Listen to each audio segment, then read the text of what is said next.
Taste the Daily.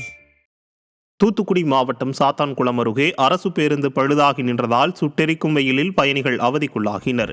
திருச்செந்தூரிலிருந்து 80 பயணிகளுடன் Thisayanvilai நோக்கி சென்று கொண்டிருந்த அரசு பேருந்து மணிநகர் பகுதியில் பழுதாகி நின்றது. இதனால் பேருந்தில் பயணித்த பயணிகள் நடுவழியில் தவித்தனர். விடியா திமுக அரசு முறையாக அரசு பேருந்துகளை பராமரிப்பு செய்யாமலும் புதிய பேருந்துகள் வாங்காமலும் பொதுமக்களை அவதிக்குள்ளாக்குவது தொடர்கதையாவதாக வேதனை தெரிவித்தனர். விழுப்புரம் மாவட்டம் திண்டிவனம் கோவிந்தசாமி அரசு கலைக் கல்லூரியில் பணி நிரந்தரம் செய்ய வலியுறுத்தி கௌரவ விரிவுரையாளர்கள் போராடி வரும் நிலையில் அவர்களுக்கு ஆதரவாக அதிமுக சட்டமன்ற உறுப்பினர் அர்ஜுனன் ஆர்ப்பாட்டத்தில் பங்கேற்றார். கௌரவ விரிவுரையாளர்களுக்கு ஊதியம் உயர்த்தி வழங்கிட வேண்டும், அனைவருக்கும் பணி பாதுகாப்பு, பணி நிரந்தரம் செய்திட வேண்டும் என வலியுறுத்தி திண்டிவனம் கோவிந்தசாமி அரசு கலை மற்றும் அறிவியல் கல்லூரியில் வகுப்புகளை புறக்கணித்து கௌரவ விரிவுரையாளர்கள் போராட்டம் நடத்தினர். இந்த போராட்டத்தால் வகுப்புகள் நடைபெறாததால் மாணவர்கள் கடும் அவதியடைந்தனர். இந்நிலையில் கௌரவ விரிவுரையாளர் போராட்டத்திற்கு ஆதரவாக அதிமுக சட்டமன்ற உறுப்பினர் அர்ஜுனன் ஆர்ப்பாட்டத்தில் கலந்து கொண்டு அவர்களுக்கு ஆதரவாக பேசினார். இதில் கழக நிர்வாகிகள் பலர் கலந்து கொண்டனர். தஞ்சை மாவட்டம் பாபநாசம் அருகே ஊழலில் திளைத்திருக்கும் தாசில்தாரை கண்டித்து போஸ்டர் ஒட்டப்பட்டதால் பரபரப்பு ஏற்பட்டது.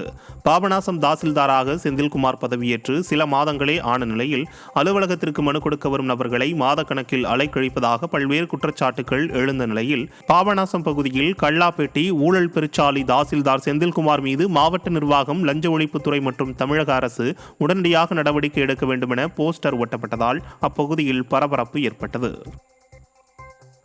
திருச்சி மாவட்டம் முசிறி அருகே காணாமல் போன மூதாட்டி சடலமாக கண்டெடுக்கப்பட்ட சம்பவம் பரபரப்பை ஏற்படுத்தியுள்ளது. முசிறி அருகே தாப்பேட்டை வடுகர் தெருவைச் சேர்ந்த நல்லம்மாள் என்பவர் 5 தினங்களுக்கு முன்பு காணாமல் போனதை அடுத்து அவரது மகன்கள் மற்றும் உறவினர்கள் காவல் நிலையத்தில் புகார் அளித்திருந்தனர்.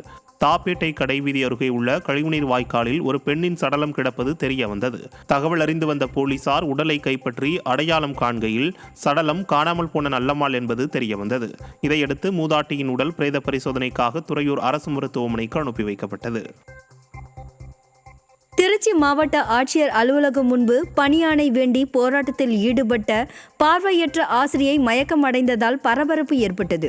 3192 பட்டதாரி ஆசிரியர்கள் மற்றும் வட்டார ஆசிரியர் பயிற்றுநர்களை நிரப்புவதற்கான தேர்வு நடைபெற்று தேர்வில் வெற்றி பெற்று தற்போது வரை பணி நியமனம் வழங்காமல் அலைக்கழிக்கப்பட்ட ஆசிரியர்கள் 200க்கும் மேற்பட்டோர் மாவட்ட ஆட்சியர் அலுவலகத்தில் கருப்பு பட்டை அணிந்து ஒரு நாள் அடையாள போராட்டம் நடத்தினர்.